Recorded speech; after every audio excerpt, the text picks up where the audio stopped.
So let's talk about the 12 steps of Catholics Anonymous. Hey guys, it's Jhon. I'm here in my studio, and last night I was reading an article online written in 2003 by a woman named Sarah. Her last name began with an A. That's all it said in the article was that it was written in 2003, and it was written by Sarah A. And the article was called The 12 Steps of Catholics Anonymous. And as I read it, I thought this would be a great example or a great opportunity to make a video on this person's own journey coming out of Catholicism and how she had to make some certain decisions for her life. And what I have here is I have her list of her 12 things. Now these were her 12 steps that she used, and I don't claim any authorship of this at all. But I wanted to comment on it because I think it's got some very good stuff in it. So let's just dive right into the first one here. Number one, I admit that guilt, shame, and self-denial are not virtues, that they make life less joyous. They make life less joyous. You know, I often talk about if God is love, then God is a feeling. And that feeling is joyful, it's joyous, it's wonderful, it's a beautiful experience. But guilt, shame, self-denial, they are literally a feeling that is not loving, that is not caring, they are literally fear-based assertions and fear-based feelings. And so guilt, shame, self-denial are not virtues, is what she says. Well, I would say they're not of God. I would say they're of the mind of man. They're of fear. And as the Buddha said, the secret to enlightenment is the eradication of fear. And the Bible says, I shall fear no evil, for thou art with me. And if God is love, then what is with you is love. So when I look at this first one, I'm very fascinated by the fact that she right off the bat says that Catholicism doesn't feel good for her. It feels unloving. It feels uncaring. It feels fearful. It feels shame, guilt, and self-denial. It also dives into self-worth and self-doubt, which, the Catholic churches are absolutely, you're born in sin. You're a sinner. You're told you're a sinner. You're made to feel like you'll burn in hell if you do anything, if you ever err in any way. And so it kind of is a great way for her to start off. So the second one that she came to says, I came to believe that the power for goodness within myself could restore me to reason. Let me say that again. I came to believe that the power for goodness within myself could restore me to reason. What's interesting about this statement is that power of self that comes from the goodness within. Most of us think we're bad people. Many of us who come out of Catholicism especially are told we're bad people. We're saved a wretch like me because I'm a wretch. And, when you look at those terminologies, we're told that we're not good people. We're told we're sinners. And so you had to come to, am I a good person or am I a bad person? And the Bible says, whatever you ask in God's name is granted. And I am a bad person. You're going to end up proving that to the world. You're going to start to see the world show you as a bad person. I'm a good person. I put out good into the world. I love my fellow man, and woman. By the way, it's not a gender thing. And I do what Joshua said. I leave you one commandment: love one another. Well, to love one another, you have to be good. And you have to have goodness within you to do that. You have to have love within you to do that. And so for her to say, I came to believe that the power for goodness within myself could restore me to reason, she had to first acknowledge that there was goodness within herself so that she could step up to that next role, that next level of her experience of touching God. Third one in her 12 steps was this: I made the decision to decide for myself what is moral and right, and not to simply adhere to what I've been told. We all know what's right or wrong in our lives. We all know that hurting someone is not right. Those are just natural tendencies, natural understandings of our own morality. Religions will tell you things like, you're not allowed to love the person you love because they're the same sex. You're not allowed to eat meat on Friday. Oh, you can do that now, but not during Lent. So, so they start telling you the things that are morally wrong, and they start giving you these doctrines and these dogmas that come from a morality based in a religion.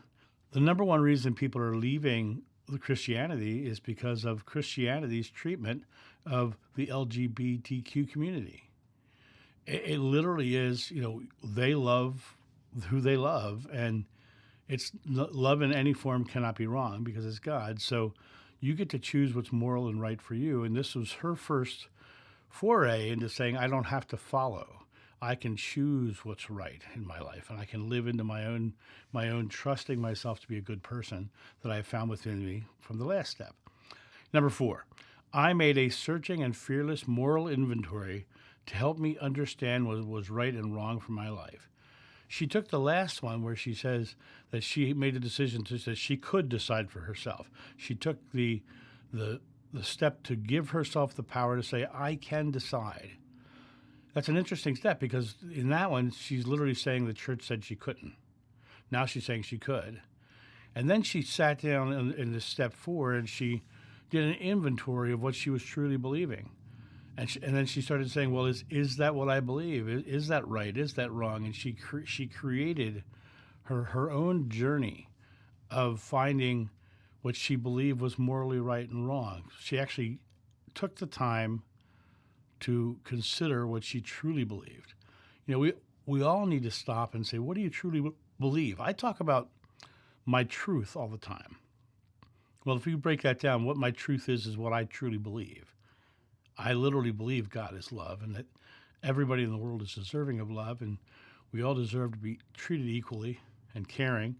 And I think that the more we treat our fellow humans with love, the more of a loving world we create. And so, to me, after taking this inventory from my own personal beliefs, I come down to a very simple belief of just live into love. Just live into love. Let's jump on to number 5. She says, I admitted to myself that I might not have all the answers, but the conclusions I had come to were enough for me at this time. One of the issues that I find with religion, is specifically Catholicism and Christianity, is none of their beliefs are backed up by any truth, right? And they're all taken on a matter of faith. This is what we have to believe because we've chosen to believe this. Bible scholars will tell you that the entire Bible does not have a meaning. Meaning is derived by people negotiating with the Bible to say that word means this because I believe this. And so they create a negotiation with the Bible.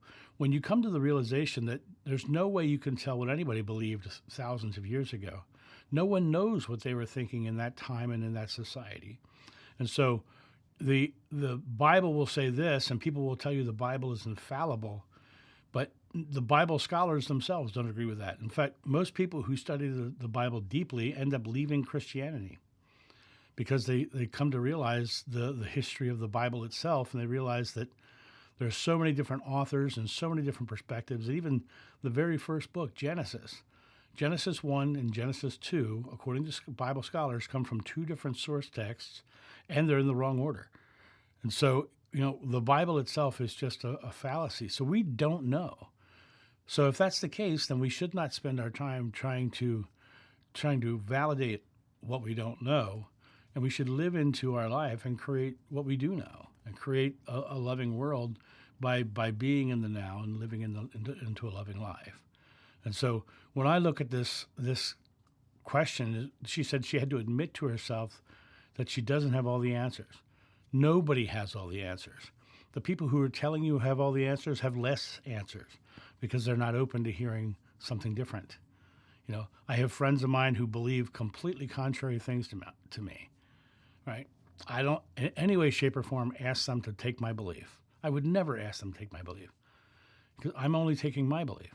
I'm taking my truth.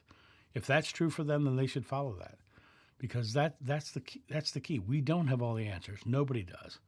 And we have to come to our own conclusions about our own life and our own morality and our own experience of the future. Number 6, I was entirely ready to stop judging myself and others based on an arcane and often hypocritical religious doctrine. Let me read that one again because it is powerful. I was entirely ready to stop judging myself and others based on an arcane and often hypocritical religious doctrine. She was entirely ready to say, my religion is arcane and hypocritical. My religion is telling me to judge people because they don't believe the same as I do. You're going to burn in hell if you don't take Jesus Christ as your savior, right? That is judgmental, harsh, angry. And as I've said in other videos, 30% of the world are Christian and less than half of them are practicing. So 15% of the world are telling you that you have to believe as they do. And those are the religious doctrines, and those are the arguments they want to make. But in reality, 85% of the world doesn't believe that what they believe. So you come into that perspective of Christianity. Most of you who have become recovering Catholics have started out being an Easter Christmas Catholic and then a Christmas Catholic. And then you just stop going because that's the natural progression, to leave that church behind, that arcane and hypocritical doctrines behind. You just go because the candles smell good and the Christmas music is nice and the incense is kind of a pungent odor, but you like it. You have those sort of reminiscent odors and songs and things that make you feel that for a little bit, but you don't go every week. Why don't you go every week? Because it does not fit your lifestyle. It does not fit who you are. You go there and you're like, okay, I'm just hearing stuff, but I'm not really taking it in. And the reason you can't take it in is because it is hypocritical, as this says. It also is completely contradictory to itself. The Old Testament says God is vengeful and jealous, and the New Testament says God is love. So which is it? So it comes down to, you have to come to that place of, am I ready to stop judging people for not believing the same as I do? Am I ready to say that the person who says my religion is simple, my religion is kindness, is not going to hell? I think the Dalai Lama probably has a pretty good place in nirvana, which is heaven. So number 7 of the 12 steps of Catholics Anonymous, according to Sarah A., is, I humbly admitted that I am a mere human being and therefore not arrogant enough to claim that I know all about the supposed God and what it really wants. I personally love this statement because it's a statement that I've made where I've said I'm not vain enough to say I know what it is. And I find that when I use statements like I'm not vain enough to, people claim that, oh, that must mean I'm vain because I know what it means. Well, they don't know what it means. They have a belief about what it means. But the concept of everybody else being wrong and you are the only way, that's vanity. That is vanity. And what she's saying here is not arrogant or vanity enough to claim that she knows what a supposed God is or what it really wants. When you look at it from the perspective of, there are so many religions in the world and they all have a different perspective on what God is. To say that our God is the only way, or that our deity is the only way to God, that's just vanity and arrogance itself. And to come from the perspective of the delineation where mine is the only way, that just means that I'm going to judge others. That means I'm just going to tell people they're going to burn in hell for not believing as I do, and that's an arrogance in and amongst itself. But you're able to humbly admit that I am a mere human being and therefore not arrogant enough to claim that I know all about this supposed God and what it really thinks. That line is beautiful because she's saying, I don't know everything. And there is nobody on this earth that does. There is nobody on this earth that knows everything. And if they're saying they are, then they don't know anything. Because they've limited themselves to what they've chosen to believe, and they're not willing to be open to something bigger or greater. And I think God is too big and too beautiful to be encompassed by any one school of thought or religion, especially one that says all the rest of you are wrong and I'm going to judge you because you don't believe as I do. That's, as I said, that is just arrogant. So I love her, number 7. Number 8, I made a commitment to be kind, accepting, understanding, and altruistic in all that I do, and to admit when I may have done wrong. This is beautiful. The Dalai Lama says, "My religion is simple. My religion is kindness." The Jeshua said, "I leave you one commandment: love one another." He showed it many times in the Bible, accepting the Samaritan woman at the well. All those moments where he didn't cast away the Roman soldier who came to him. He was accepting and loving and understanding to everybody, and reached out and helped everyone he could. Right. That doesn't mean he was a deity. That means he was living into this statement here. He made a commitment to be kind, accepting, understanding, and altruistic in all that he did. And when he did wrong, he admitted that too. I have memories of him being angry. I have memories of him being frustrated, and those memories tell you that he is someone who was a human. In the Bible, it never says he's the Son of God. He says, "I am the Son of Man." Well, the Son of Man is just like you or I. I'm the son of a human. I'm a human, is what he's saying when you say the Son of Man.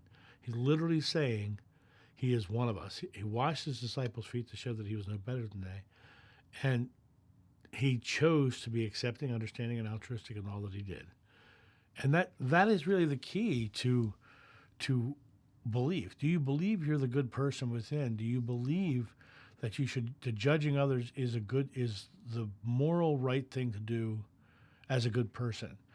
And if not, then commit to being that beautiful, moral, loving, kind person who's treating people with love, as Jeshua himself said to do.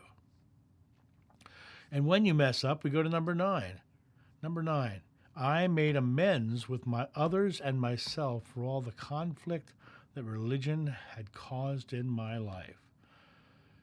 Conflict that religion had caused in her life. She literally had to say, "I'm sorry that I allowed my beliefs to judge others and to harm myself and put myself into a judgmental state where I was not kind and I was not altruistic and I was not friendly and I was not showing love to my fellow man because of the fact that the religion itself had this idea that I have to judge you and manipulate you into becoming into my religion."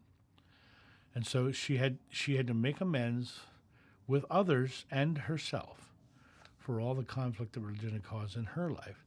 She realized that all the conflict in her life, all the struggles she had with people and herself, was coming from the religion. She had to forgive herself for that, making amends, saying it's okay. That happened. She was able to put it in her past, and she was able to move forward without the guilt and the dogmas and the judgment that the religion was giving her to live into, and the feeling of that judgment. You can't feel good while you're judging others. You can't feel good while you're judging others, because that's just unloving. Number 10, I continue to question the validity of religion in my life and the lives of others all over the world. This idea of being able to critically think about the world and what it's done, what religion has done to the world, is an amazing way to think about it and question the validity of it. The more you dive into Bible scholars and what they tell you about the Bible, you find that the Bible is just a book that is made up of a bunch of texts that were found and compiled together from different authors, from different time periods, from different ideologies. Genesis 1 and 2 are a prime example. They're from two different books and in the wrong order. So it's showing you that the validity of a religion is the results of that religion. Catholicism has become and is statistically, and people want to argue this with me all the time. I've done the statistics, and it's not even close. Christianity is the deadliest religion in the world, bar none, bar none. And people will always come at me and saying it's Islam. Nope, Islam doesn't come close to the atrocities of Christianity, and specifically Catholicism, deadliest religion in the world. And when you look at it from questioning the validity of religion, when you question the validity of religion, you're like, well, what's the wake that it's leaving behind it? Is it leaving a decimation of cultures all over the world, trying to sway them to their belief? Is it persecuting other Christians for not believing their faith. That whole Inquisition and all that. Is it going to a country that does not believe in Christianity and decimating the country, because, like the Templar Knights and the Crusaders did? That's all done in the guise of religion, in the guise of what we chose to believe. And when you look at we're going to the Holy Land to save it from the residents. Makes no sense. We're going to the Holy Land to save it from the residents. Makes no sense. So you have to question the validity of religion for the acts that they portray into the world. You have to remember, not that long ago, World War II, the Pope and several cardinals supported Adolf Hitler. Supported them. They were okay with his Aryan ways. And so that's the thing you have to realize, is that you have to question the validity when things like that are being done. Number 11, I sought out others who shared my beliefs of tolerance and acceptance and learned from them. The number one thing that we lose when we leave a church is community, because we've created the community where we have the ability to be around people of like mind. But when you leave a church because you're no longer of like mind, you have to find the people who believe the same. Now, oftentimes you can find people of like mind in unity churches because they're Christian based, but they're open to Buddhists and Hindus and all kinds of different. I myself have spoken at unity churches because they're open to. I've told my story about my reincarnation on the pulpit of unity churches all over North America. And so it comes down to that was a beautiful community. Some people will never go back to a Christian church, and they'll find their community online. They'll find their community with YouTube channels or membership groups, or they'll find their community online. They'll also find going to metaphysical centers and finding people who are speaking about topics that they like. I just recently went and saw John Edward up in Cleveland, and I had 3 or 4 people come up to me because they knew me from the YouTube channel. That's the kind of community we're building right now. Is there are more of us than there are of them, and I hate to use a us and them sort of scenario. People who are more open to all religion and spirituality rather than religion. There's more people who believe that way than there are in religion, and so understand that you can find your community. You can find your community, and you'll find like-minded people who will believe the same as you, that believe in tolerance and acceptance, and learn from what they've experienced, learn how they came through their own experiences of leaving a religion and coming to this space of being tolerant and accepting of all religion. So that's number 11. Here's the final one of the 12. I try to be a free thinker in all aspects of my life, and to always be open to new people and new ideas. This just builds on the last one. Be a free thinker, to live into being a free thinker. Now, the word free thinker is fascinating me because the word free, when that study that I said earlier about the LGBTQ being the number one reason they left, the number one thing that they found after leaving Christianity is freedom. That was the number one thing they all said. I feel free. To be a free thinker means you are open to your own spiritual journey. My mom said that years ago. Spirituality is a personal journey. Each one of us has to be on our own personal journey and be a free thinker. If you believe in a loving, caring God, then lean towards the things that are loving and caring, not the doctrines or dogmas of a specific religion. I've met beautiful, loving, caring people who don't believe anything I believe, but I think they found their pathway to God by being completely open in that aspect and saying, I can respect them because they are a loving, caring person.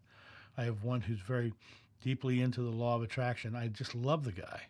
Just love the guy. You can't help but love the guy. Big smile on his face. You can feel the love in his heart when you talk to him. He and I don't believe a lot of the same stuff at all. But we both believe and we both respect each other for our own pathway. And to me, that's beautiful. and being open as a free thinker to say, oh, yeah, I can see he found God in his belief system, because the result of that, the validity of his belief is who he is. The validity of my belief is who I am. The validity of their belief is who they are. Bad people believe bad things, so the validity of their belief is who they are. You say that he's a bad person, or that he's doing bad things, then he's validating that his belief, right? So you have the ability to be a free thinker in all aspects of your life and always be open to new people and ideas. But I would say use your discernment and say, is this loving? Is this caring? Is this what I personally believe? And you lean into that. So these are her 12 steps of Catholics Anonymous, which I think is an interesting title to her article. But when you look at what she's talking about in this article, she's really talking about having to break these old thoughts, these old beliefs, these old anchors to the past that are limiting, the judgment, the harshness, all the things of saying you have to believe only as we do, and we can't accept others. When you start looking at all the things she's stripping away, you find that the more she strips away, the more she is a free thinker, the more tolerant she is. The more she can see the validity of her own beliefs. She can create an ease within herself and with others because she's released the damage of the past. She's become a kind person, a caring person. And that's a loving person. That's someone who is very much living what Jeshua said and admitting that they themselves don't know everything, and they can be open to have that experience that others may have more information that they don't have. To be open in that way is so free and clear. And the more you be open like that, the less you will judge yourself and others for religious doctrines and dogmas, because you are open to seeing the beauty in it all. And when you realize you don't have all the answers, but you realize that where you are in the here and now is exactly right for you at this time. Take the time to go over your own personal moral inventory and do I believe this is good? Is this who I am?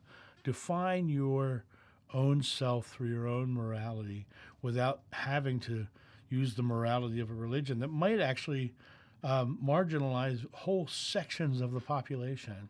Believe you're a good person and live into the fact that you're a good person. That guilt, shame, and self-denial, they're not who you are. You are one with God, as the Bible itself says, and God is love. So if you're one with God and God is love, you don't need to feel guilt or shame. And if you're one with God, there's no part of God less worthy than any other. So live into that. And that's my thought on this whole process, guys. I hope that makes sense to you, and you guys have a great day, and I'll talk to you soon. See ya. Bye.